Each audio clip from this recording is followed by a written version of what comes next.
நன்றி தெரிவித்துக் கொண்டு அடுத்து நாம் எல்லாம் ஆவலோடு எதிர்பார்த்துக் கொண்டிருக்கக்கூடிய மாற்றம் முன்னேற்றம் அன்புமணி என்ற முழக்கத்தை தமிழகத்தில் விதைத்த முன்னாள் நடுவண் அமைச்சர், இந்தியாவில் புகையிலை ஒழிப்பதற்கு தன்னந்தனியாக போராடி பொது இடங்களில் புகையிலை ஒழிக்க 108 ஆம்புலன்ஸை அறிமுகப்படுத்திய அன்புமணி ராமதாஸ் அவர்கள் இப்பொழுது உங்களிடத்திலே வாக்குகளை சேகரித்து ஒழிப்பது உரையாற்றுகிறார்.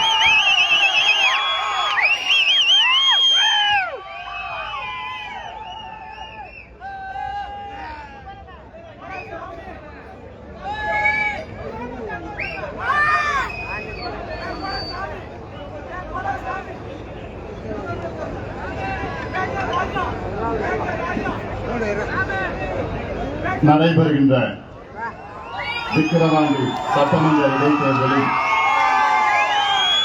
தேசிய ஜனநாயக கூட்டணி சார்பாக பாட்டாளி மக்கள் கட்சியின் வேட்பாளராக நம்முடைய இனமான காவலர், சமூக நீதி போராளி மருத்துவர் ஐயாவால்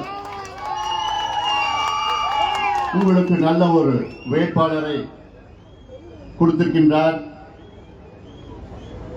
நம்முடைய வெற்றி வேட்பாளர் சி அன்புமணி அவர்களை மாம்பழம் சின்னத்தில் வாக்களித்து அவரை வெற்றி பெற செய்ய வருகை தந்து இந்த மாபெரும் தேர்தல் பிரச்சார கூட்டத்தில் கலந்து கொண்டு எழுச்சி உரை ஆற்றிய பாரதிய ஜனதா கட்சியின் மாநில தலைவர், மரியாதைக்குரிய அருமை நண்பர் திரு அண்ணாமலை அவர்களும், முன்னாள் முதலமைச்சர் மரியாதைக்குரிய அண்ணன் ஓபிஎஸ் அவர்கள், அம்மா மக்கள் முன்னேற்ற கழகத்தின் பொதுச் செயலாளர் மரியாதைக்குரிய திரு டிடிவி தினகரன் அவர்கள், தமிழ் மாநில காங்கிரசின் மாநில தலைவர் மரியாதைக்குரிய திரு அருமை நண்பர் வாசன் அவர்கள், இந்திய ஜனநாயக கட்சியின் மாநில தலைவர் மரியாதைக்குரிய திரு ரவி பச்சமுத்து அவர்கள், தமிழக மக்கள் முன்னேற்ற கழகத்தின் மாநில தலைவர் அருமை சகோதரர் ஜான் பாண்டியன் அவர்கள்,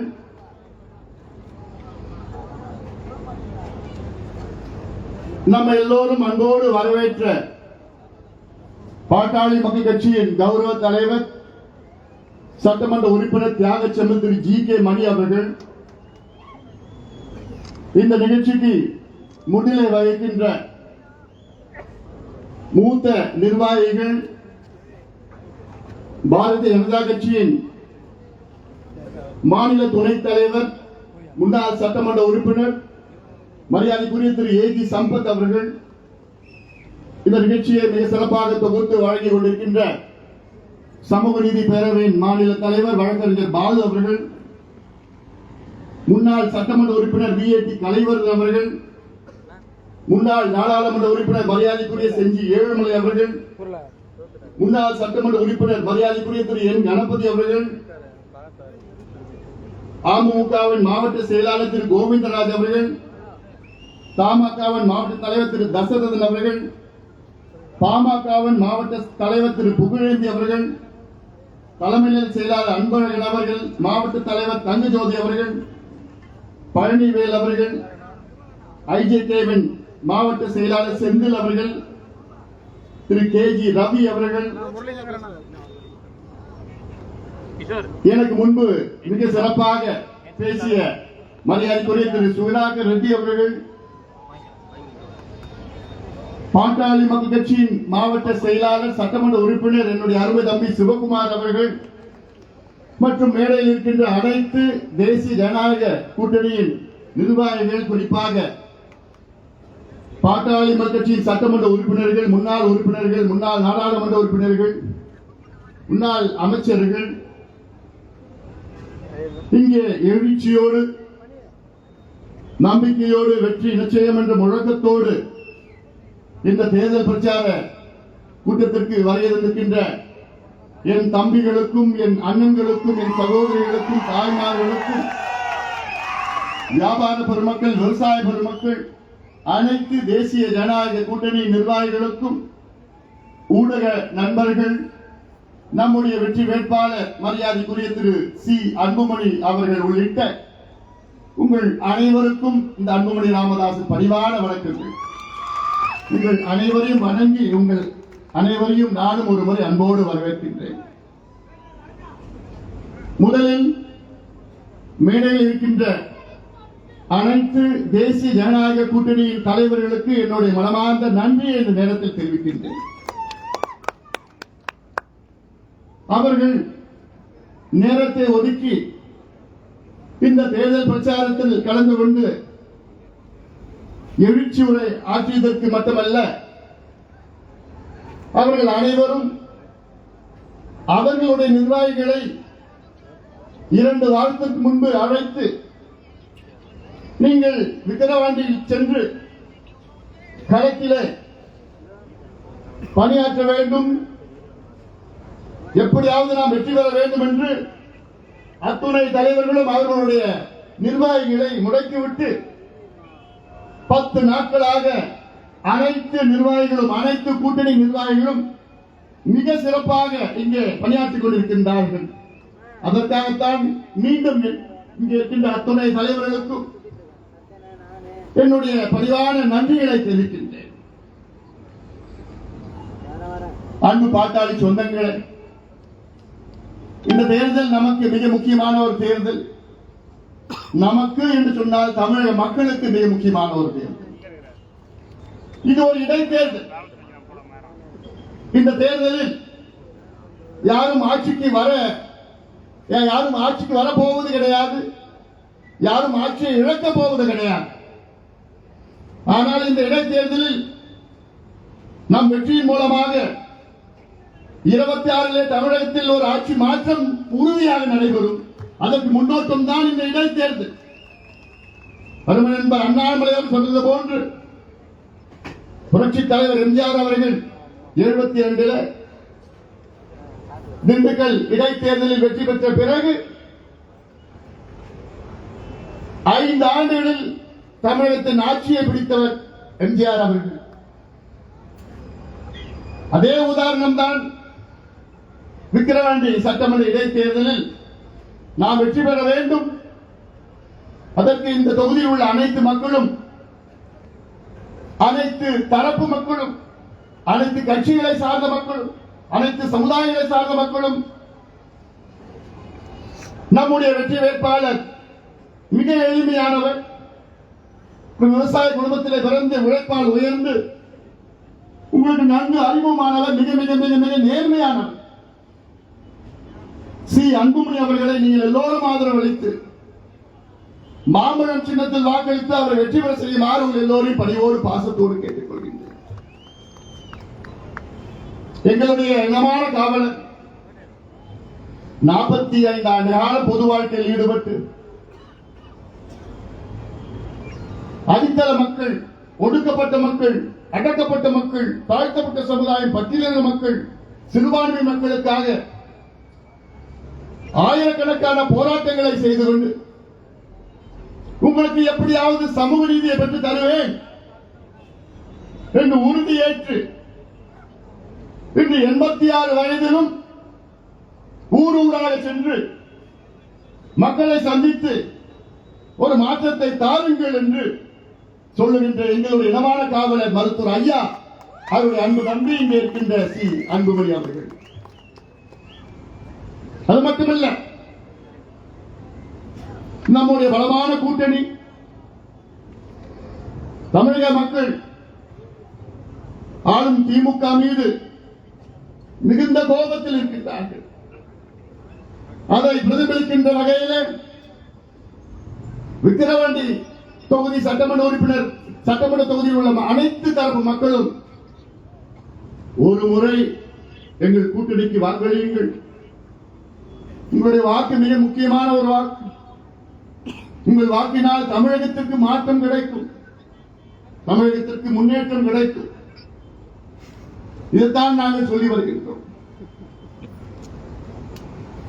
தமிழ்நாட்டில் உள்ள கிட்டத்தட்ட 15 அமைச்சர்கள் கடந்த 10 நாட்களாக இங்கேயே தங்கி 100க்கும் மேற்பட்ட சட்டமன்ற உறுப்பினர்கள், கிட்டத்தட்ட 10 மாவட்ட பெருந்தலைவர்கள், 100க்கும் மேற்பட்ட ஒன்றிய பெருந்தலைவர்கள் எல்லாம் இங்கே தங்கியிருக்கின்றார்கள். அவர்களை பொறுத்தவரை இது ஏதோ ஒரு தேர்தல் கூத்து. இன்னும் 5 நாட்களில் அவர்கள் வெளியேறி விடுவார்கள். அவர்களுடைய வந்த வேலை உங்களுக்கு பணத்தை கொடுத்து, பொருளை கொடுத்து உங்களுடைய வாக்குகளை எப்படியாவது வாங்க வேண்டும் என்ற நோக்கம் அவருடைய நோக்கம். ஆனால் இன்று தமிழகம் முழுவதும் உங்களை எதிர்பார்த்துக் கொண்டிருக்கிறது. தமிழக மக்கள் மனதிலே திமுக ஆட்சி மீது மிகுந்த வெறுப்பில் இருக்கின்றார்கள், கோபத்தில் இருக்கின்றார்கள். அந்த கோபத்தை நீங்கள் அதை புரிந்து மாம்பழம் சின்னத்தில் வாக்களித்து எங்களுக்கு வெற்றியை கொடுங்கள். அதன் மூலமாக தமிழகத்தில் பல மாற்றங்கள் வரும். முதலமைச்சர் அவர்கள் சட்டமன்றத்தில் பொய்யை சொல்லி வருகிறார்கள். அமைச்சர்கள் எல்லாம் அன்றாடம்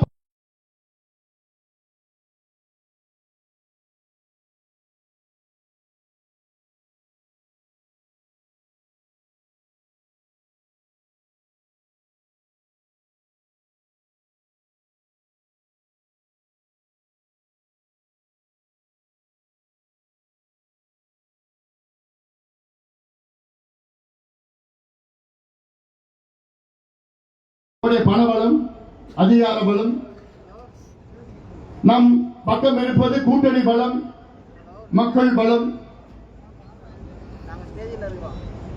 இதை நீங்கள் புரிந்து கொள்ள வேண்டும். இந்த தேர்தலில் திமுக, அதாவது நிச்சயமா நடக்காது, ஒரு பேச்சுக்கு சொல்ற, திமுக வெற்றி பெற்றால் திமுக அவருடைய வேட்பாளர் நல்லா இருப்பாரு, அவர் குடும்பம் நல்லா இருக்கும். ஆனால் பாமக வெற்றி பெற்றால் நீங்கள் நல்லா இருப்பீர்கள், உங்கள் பிள்ளைகளுக்கு படிப்பு கிடைக்கும், உங்கள் பிள்ளைகளுக்கு வேலை வாய்ப்பு கிடைக்கும், கள்ளச்சாராயம் ஒழிக்கப்படும். இந்த மாற்றம் தான் வேண்டும் என்கிறது. பக்கத்தில் இருக்கின்ற கள்ளக்குறிச்சி 15 நாட்களுக்கு முன்பு அங்கே நடந்த சோகம் நான் சென்றேன், அங்கே பார்த்தேன். 65 பேர் தமிழக அரசால், முதலமைச்சரால் படுகொலை செய்யப்பட்டார்கள். அது நான் ஏதோ கள்ளச்சாராய சாகுன்னு சொல்ல மாட்டேன். திமுக அரசு அவர்களை கொலை செய்திருக்கிறது. கடந்த ஆண்டும் இந்த சம்பவம் விழுப்புரம் மாவட்டத்தில் மரக்காணத்தில் நடந்தது. அப்பொழுது முதலமைச்சர் அவர்கள் நாங்கள் இரும்பு கரம் கொண்டு அடக்குவோம், கள்ளச்சாராயத்தை ஒழிப்போம் என்று முழக்கமிட்டார். அப்பொழுதும் விசாரணை குழு அமைத்தார். எதுவும் நடக்கவில்லை. மீண்டும் கள்ளக்குறிச்சி மாவட்டத்தில் இந்த ஆண்டு நடைபெற்றது. அது மட்டுமல்ல, நேற்று திருவண்ணநல்லூர் பகுதியில் டி குமாரமங்கலம் என்ற கிராமத்தில் கள்ளச்சாராயம் அருந்தி ஒரு பெரியவர் இறந்துவிட்டார். 2 மருத்துவமனையில் அனுமதிக்கப்பட்டிருக்கின்றார். நேற்று நடந்த சம்பவம். அப்பொழுது முதலமைச்சர் என்ன செய்து கொண்டிருக்கின்றார்கள், அமைச்சர்கள் என்ன செய்து கொண்டிருக்கின்றார்கள், எல்லாம் நீங்கள் புரிந்து கொள்ள வேண்டும். இந்த கள்ளக்குறிச்சியில் நடந்த சம்பவம் நாளை விக்கிரவாண்டியிலும் நடக்கலாம். அதை தடுத்து நிறுத்த வேண்டும் என்றால் இந்த தொகுதியில் உள்ள அனைத்து மக்களும், கட்சியெல்லாம் பார்க்காதீங்க, ஜாதி மதம் இனம் எதுவும் பார்க்காதீங்க, உங்களுடைய வாக்குகளை, உங்களுடைய கோபத்தை வெளிப்படுத்துங்கள். உங்களிடம் மிகப்பெரிய ஒரு ஆயுதம் இருக்கிறது. அந்த ஆயுதம் தான் வாக்கு, ஓட். அதை வெளிப்படுத்துங்கள். இது முக்கியமான ஒரு நேரம். இந்த வாய்ப்பை நீங்கள் பயன்படுத்திக் கொள்ளுங்கள். சட்டமன்றத்தில் முதலமைச்சர் அவர்கள் நாங்கள் தமிழ்நாட்டில் ஜாதிவாரி கணக்கெடுப்பு நடத்த மாட்டோம், இது எங்களிடம் அந்த அதிகாரம் இல்லை என்று ஒரு பொய்யை சொன்னார். மற்றொரு அமைச்சர் அவர்கள் எங்களுக்கு சமூக நீதியை நிலைநாட்ட எங்களிடம் தரவுகள் இல்லை என்று ஒரு அமைச்சர் சொல்கின்றார். மற்றொரு அமைச்சர் தரவுகள் இருக்கிறது, ஆனால் உங்களுக்கு நான் இடஒதுக்கீடு கொடுக்க முடியாது என்று சொல்கின்றார். இன்னொரு அமைச்சர் தமிழ்நாட்டில் டாஸ்மாக் சரக்கில கிக்கு கிடையாது என்று ஒரு அமைச்சர் பேசுகிறார். இப்படியெல்லாம் சட்டமன்றத்தை கேலியாக ஒரு கேலி கூடாரமாக மாற்றிருக்கின்றார்கள் திமுகவை சார்ந்தவர்கள் எல்லாம். இதை நீங்கள் புரிந்து கொள்ள வேண்டும். கள்ளக்குறிச்சியில் 65 பேர் இறந்தார்கள். இன்னும் முதலமைச்சர் அங்கே இன்று வரை வரவில்லை. இது தேர்தல் பிரச்சாரம். இந்த தேர்தல் பிரச்சாரத்துக்கு முதலமைச்சர் வருவாரா என்று எனக்கு சந்தேகம். அப்படி வந்தாலும் உங்களுக்கு பொய்யான வாக்குறுதிகளை கொடுப்பார்கள். காரணம், திமுக என்றால் பொய்யான வாக்குறுதிகள் அவர்களுடைய டிஎன்ஏ இருக்கிறது. பொய்யை சொல்லி உங்களை ஏமாற்றி உங்கள் வாக்குகளை பெறுவார்கள். தேர்தல் முடிந்தவுடன் அதை உங்களை ஏமாற்றி விடுவார்கள். இது பலமுறை நான் உங்களுக்கு சொல்லியிருக்கின்றேன். ஏன் இந்த விக்கிரவாண்டி கடந்த இடைத்தேர்தலிலும் முதலமைச்சர் அவர்கள், இன்றைய முதலமைச்சர்கள், அன்றைய எதிர்க்கட்சி தலைவர் இந்த தொகுதியிலே பல வாக்குறுதிகளை கொடுத்தார்கள். நான் உள் ஒதுக்கீடு கொடுப்பேன் என்று வாக்குறுதி கொடுத்தார். நாங்கள் ஆட்சிக்கு வந்தவுடன் நந்தான் கால்வாய் திட்டத்தை நாங்கள் நிறைவேற்றுவோம் என்று இன்னொரு வாக்குறுதி கொடுத்தார்கள். இதெல்லாம் பல பொய்யான வாக்குறுதிகளை கொடுத்து இவர்கள் தொடர்ந்து தேர்தலில் அடுத்தடுத்தாக வெற்றி பெற்றுக் கொண்டிருக்கின்றார்கள். அதற்கு ஒரு தடையாக நீங்கள் இருக்க வேண்டும். பெரியோர்களே, தாய்மார்களே, அன்பு பாட்டாளி சொந்தங்களே, இது மீண்டும் சொல்கின்றேன். இது முக்கியமான ஒரு நேரம்.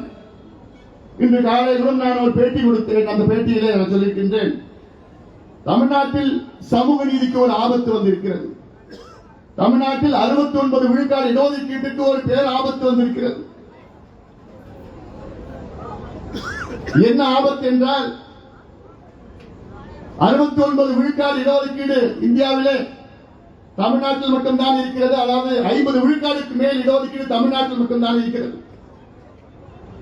இதை உறுதி செய்தது முன்னாள் முதலமைச்சர் புரட்சி தலைவி ஜெயலலிதா அம்மையார் அவர்கள் 93, 94 இந்த 69 விழுக்காடு இடஒதுக்கீட்டை 9வது அட்டவணையிலே அரசியல் சாசன சட்ட திருத்தத்தை கொண்டு வந்து நமக்கு பாதுகாப்பு கொடுத்தார்கள்.